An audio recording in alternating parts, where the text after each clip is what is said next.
Salam alaikum. Mais aujourd'hui, on va faire euh, une démonstration sur l'utilisation des chaînes de caractères dans le langage C. Ben, on a deux cas de figure. Soit on déclare la chaîne comme un tableau de caractères, où là, tout ce qui s'applique sur le tableau, il s'applique sur la chaîne. Alors, comment on lit cette déclaration ici? Alors, la variable s'appelle chaîne, c'est l'identificateur du variable. Alors, le type c'est char et c'est-à-dire c'est une chaîne de 4 caractères. Bien sûr, vous avez le droit de changer le nom du variable. J'ai choisi le nom chaîne. Ben, exactement de la même façon, on peut déclarer un tableau d'entier.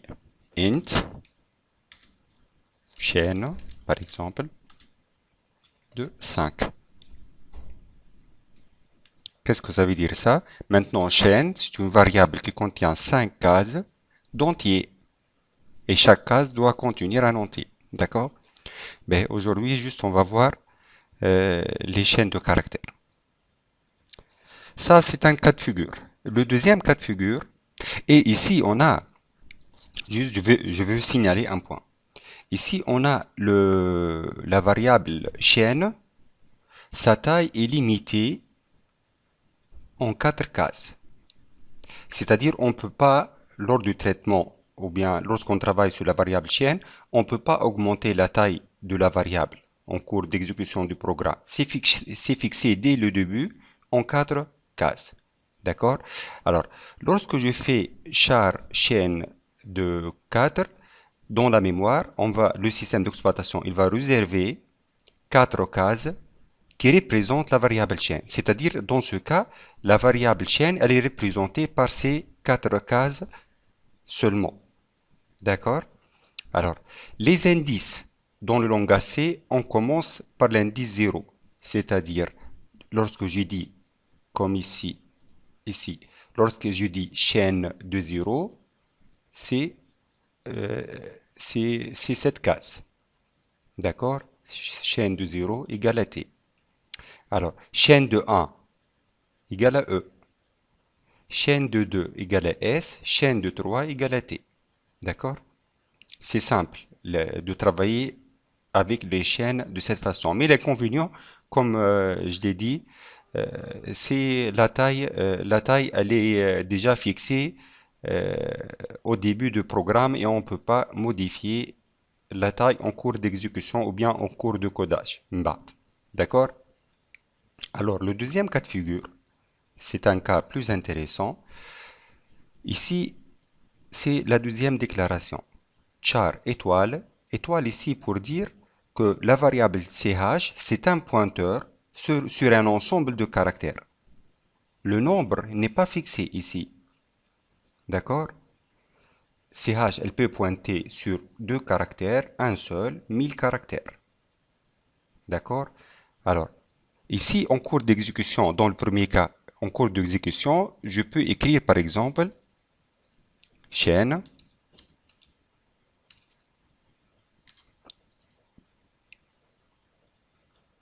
chaîne chaîne de 1, chaîne de 0 égale à A par exemple, le caractère A. Alors, et chaîne de 1 égale à B, chaîne de 2 égale à C, chaîne de 3 égale D. Mais je ne peux pas le droit d'écrire chaîne de 5. Pourquoi? Parce que déjà la taille est fixée. Alors, dans ce cas, je peux écrire comme ça. C'est plus facile. Char reçoit directement Hello is it. Hello Tunisie, par exemple.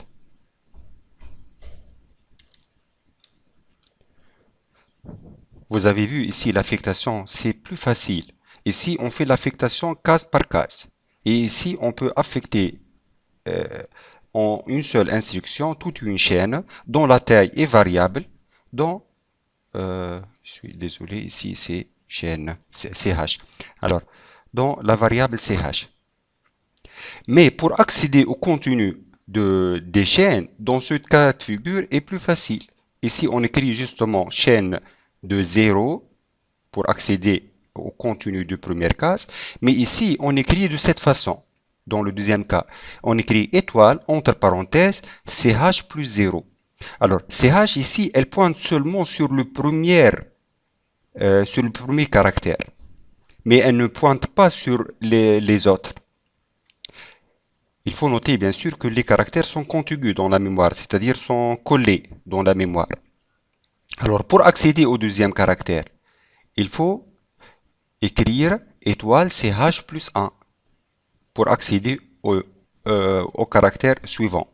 CH plus 2, étoile CH plus 2, étoile CH plus 3, étoile CH plus 4, étoile CH plus 5, etc. Puisque la taille n'est pas variable, n'est pas fixe. D'accord? Alors, dans les exercices, on peut fonctionner de deux façons. Si on connaît déjà la taille de la chaîne de caractères, on utilise cette façon. Si on ne connaît pas la taille de chaîne, on doit travailler avec la deuxième méthode. Moi, je préfère celle-ci parce que elle est plus souple. Juste le seul inconvénient, c'est lorsqu'on veut accéder au contenu d'un caractère dans le chaîne, il faut utiliser ce format. D'accord? Alors, on va faire cet exercice. L'exercice 4 ici.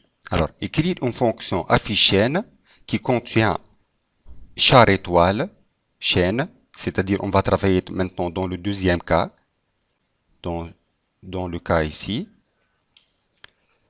Char étoile.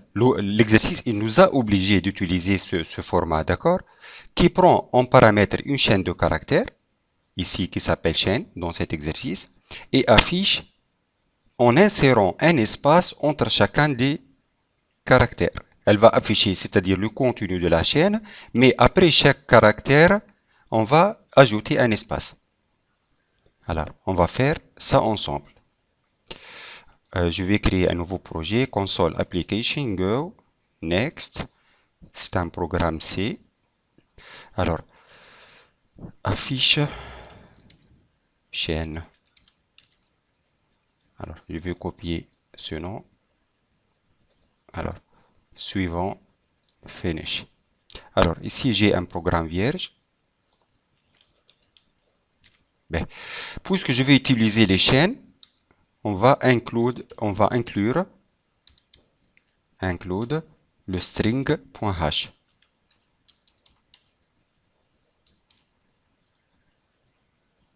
D'accord? C'est une bibliothèque de langage C qui contient plusieurs fonctions qui manipulent les chaînes. Alors, je vais supprimer cette ligne. Voilà. Alors, il nous demande de faire quoi? De créer une fonction qui s'appelle affichaine et qui va afficher une chaîne de caractères. Ben, alors, c'est quoi cette fonction? Qu'est-ce qu'elle a comme retour? Rien. Elle ne va pas retourner une variable. Elle va juste afficher sur l'écran. Alors, on va écrire void affichaine. Alors, char étoile, CH par exemple. On peut donner n'importe quel nom. Hein? D'accord? Ici, on doit mettre un point virgule. Alors, cette ligne, c'est une déclaration de la fonction affichaine. Mais on va l'implémenter en bas. On fait un copier. Et on va coller cette ligne. Sans le point virgule. Voilà ici le code de la fonction affichaine. Alors qu'est-ce qu'elle va faire cette fonction? Juste un affichage. Printf.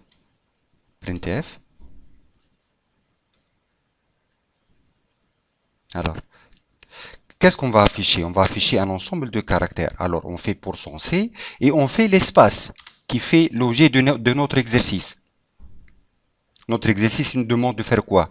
D'afficher la chaîne qui est passé ici comme paramètre, mais après d'afficher les caractères de la chaîne qui est passé comme paramètre, mais après chaque caractère, on doit afficher un espace, comme je l'ai fait ici.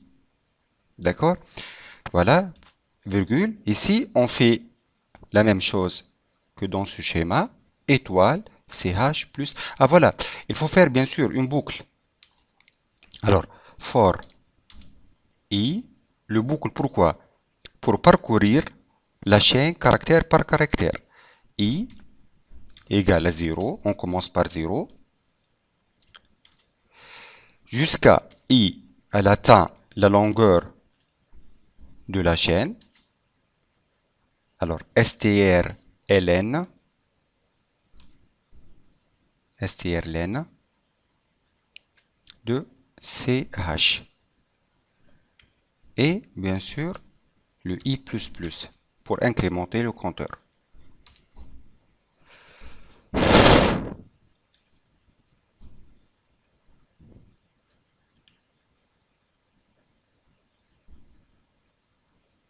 Alors, CTRL X, CTRL V. Alors, qu'est-ce que je vais afficher? Alors, étoile, entre parenthèses, ch plus i. Dans la première itération, le i, la variable i, elle va prendre 0. Dans la deuxième itération, elle va prendre 1, jusqu'à atteindre la fin de la chaîne avec l'instruction strlen. Exactement comme dans ce schéma, ch plus 0, ch plus 1, etc. D'accord? Bon, alors, ici, on a oublié de déclarer la variable i, c'est un entier. Et ici, qu'est-ce que je vais faire? Je vais déclarer une chaîne de test. On peut appeler chaîne.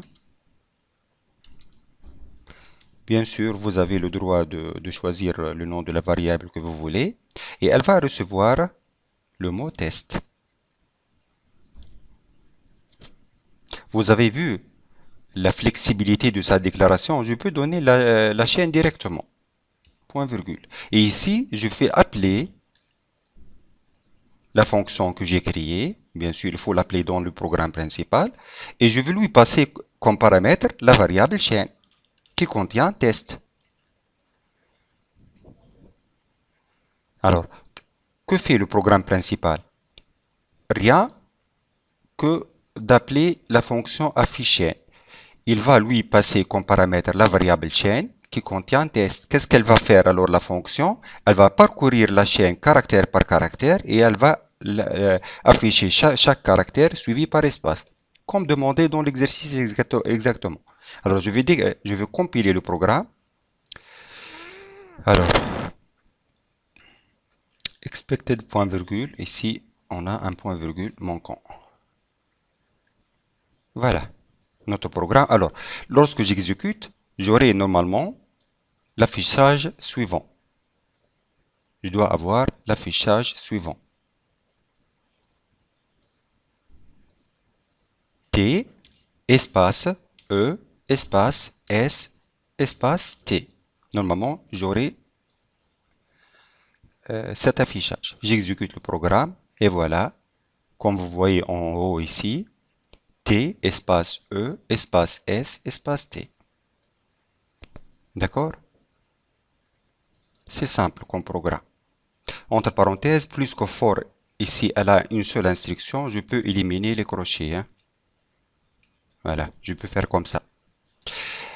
Ben, maintenant, je vais faire le même programme, le même exercice, mais, euh, mais euh, avec, avec la deuxième déclaration, chaîne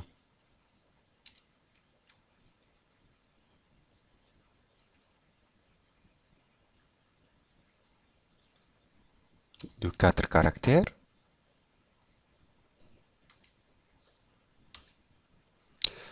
Alors, je vais affecter les 4 caractères dans la chaîne. Chaîne de 0 reçoit. Alors, je vais faire tout dans le même programme, hein.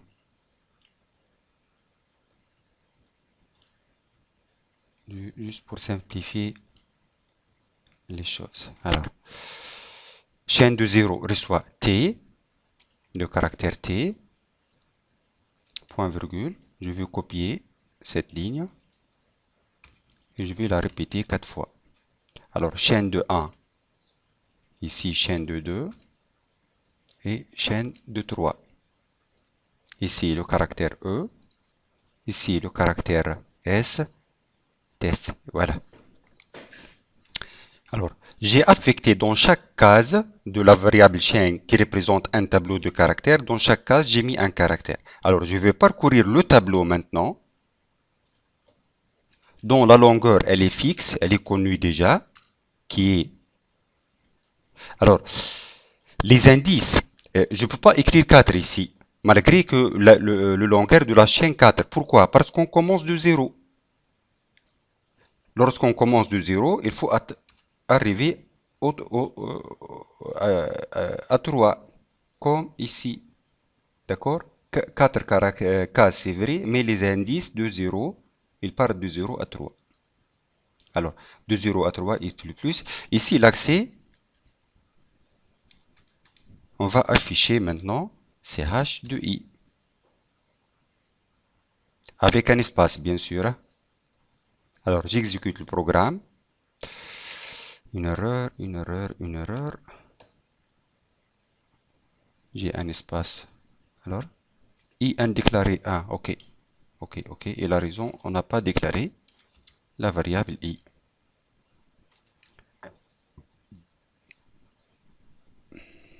C'est quoi l'erreur maintenant? Ah, on n'a pas une variable, c'est la variable chaîne. C'est les fautes de copier-coller. Alors, j'exécute maintenant et j'aurai le même résultat. Test avec des espaces. D'accord? Ça, c'est pour le premier exercice. Ça, c'est le base. C'est le fait de comprendre ce schéma. C'est une base pour comprendre la manipulation des chaînes de caractères. L'exercice 5.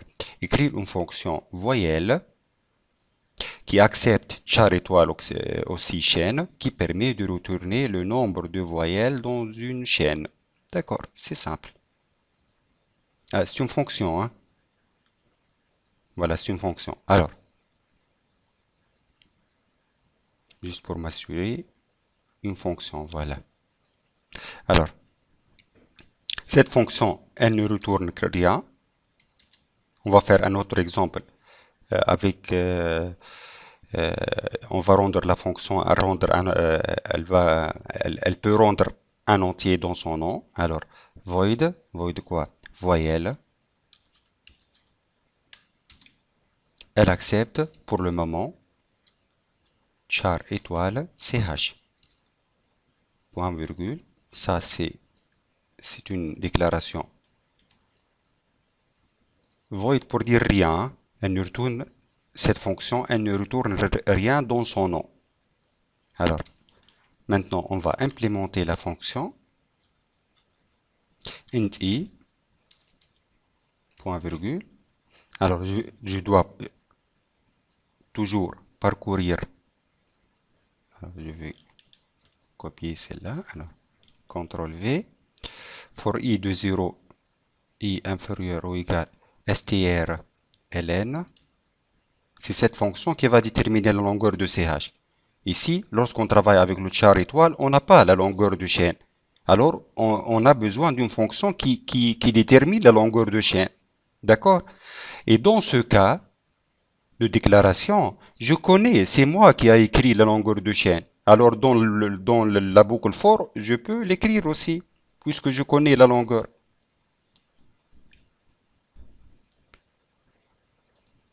Char étoile, ch, reçoit,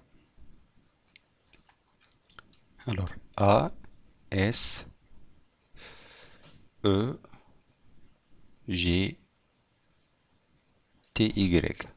J'écris n'importe quoi ici, hein. On va déterminer le nombre de voyelles. Alors, ici, on n'a plus une boucle. Juste, on va appeler la fonction voyelle qui n'est pas encore terminée. Hein. Ici, juste, j'écris, voilà. Ça, c'est le programme main. Je n'ai plus besoin de la variable i. J'ai besoin seulement d'une variable chaîne qui contient une chaîne de caractères. Et je fais appel à la fonction voyelle qui c'est elle pour le moment qui va afficher le nombre de voyelles. Alors, int i for i. Alors ici, qu'est-ce que je vais faire? Je vais. Alors, on va tester ici. If si le contenu de, entre parenthèses aussi, ch plus i égale, c'est quoi les voyelles? C'est le A, le E, le I, le O, le U et le Y. On a 6 voyelles. Alors, égale au caractère A, ou,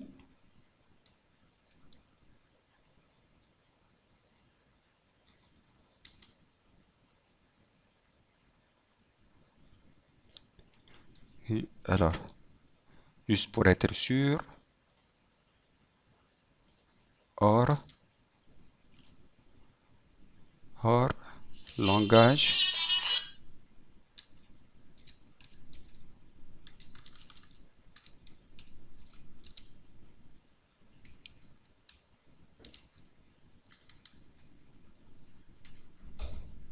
alors je vais répondre au téléphone. Bon. Il a raccroché, heureusement, à la langage C. Alors, les opérateurs, alors, le OR,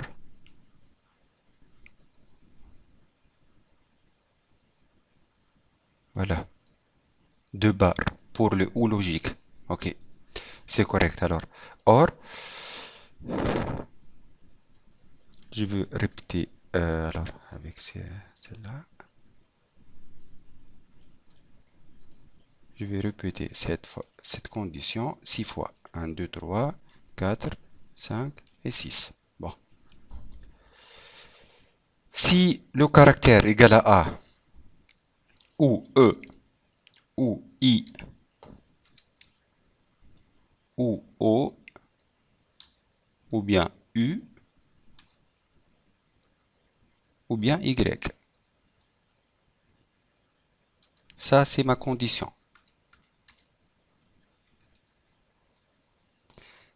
Alors, comment lire cette ligne?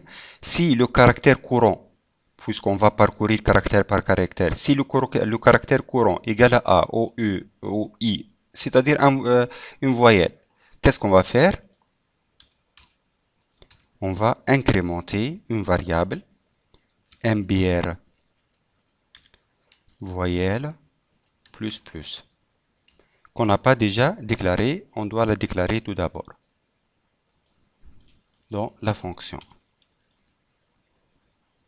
int et je vais l'initialiser à 0. Ici, j'ai déclaré une variable mbr void égale à 0 de type entier. Alors, je veux parcourir la chaîne ch avec la boucle for. Si je trouve le caractère pointé, c'est-à-dire le caractère courant, puisque je veux parcourir la chaîne caractère par caractère. Si le caractère égale A, B, C, D, A, E, I, O, U, Y, etc., je veux incrémenter cette variable. Enfin, je veux afficher le contenu de la variable mbr void. C'est un entier. Alors, nombre de voyelles égale %d. Et ici, on ajoute le nom de la variable qui contient ce nombre. D'accord. Terminé.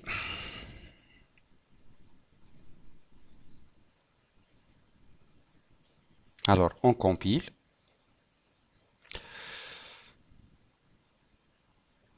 Alors, error, L value required as left operand of assignment. Ah. Tout d'abord, le égal.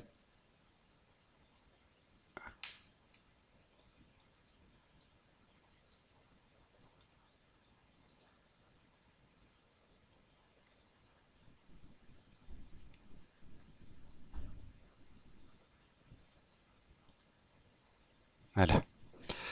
Pour dire égal dans le langage C, on met deux égales, hein. Un seul égal, c'est une affectation. Alors, dans ce cas, qu'est-ce qu'on a? Une voyelle, 1, 2 et 3. Dans ce cas, le programme, il doit afficher 3. 3. Vous la voyez ici? Bon. Je vais ajouter deux autres, IE. On aura 5. Ici, nombre de voyelles égale à 5. D'accord? Alors, dans ce cas, la fonction, elle affiche, c'est elle qui affiche le nombre de voyelles. C'est pas la fonction principale.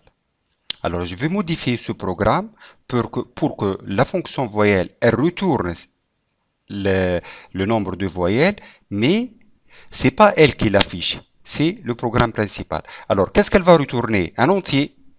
On change le void qui veut dire rien par int. Int voyelle. Ici aussi int. Alors, ici, elle ne va pas afficher le nombre. CTRL X, c'est le programme principal qui va l'afficher. Voilà. Ici, juste cette fonction, elle calcule. Et ici, qu'est-ce qu'on dit? Puisqu'elle retourne un entier, il faut un return. Return la variable calculée par le programme. Où elle va retourner? Dans son nom. Ici, alors, je veux déclarer un entier. Int résultat, point virgule. Et qu'est-ce que je veux écrire ici?